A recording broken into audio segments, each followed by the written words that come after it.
దాడి చేసింది.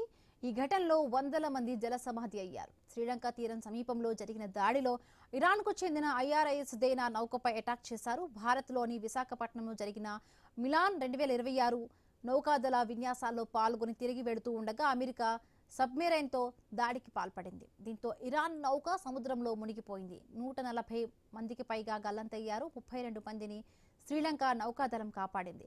Sri Lanka air force నౌకాదళ సిబ్బంది అక్కడికి చేరుకొని సహాయక చర్యలు చేపట్టారు. పలువురి పరిస్థితి విషమంగా ఉందని శ్రీలంక నౌకాదళ అధికార ప్రతినిధి బుద్ధికా సంపత్ తెలిపారు.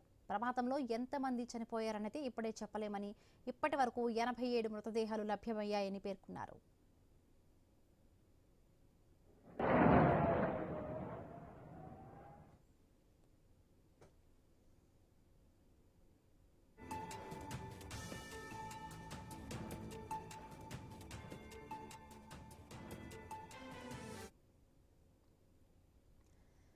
ఇరాన్ నౌక ప్రమాదానికి గురైన విషయాన్ని శ్రీలంక విదేశాంగ మంత్రి విజిత హైరాత్ పార్లమెంట్లో ప్రకటించారు. నౌకలో సుమారు 180 మంది ప్రయాణిస్తున్నట్టుగా తెలిసిందన్నారు.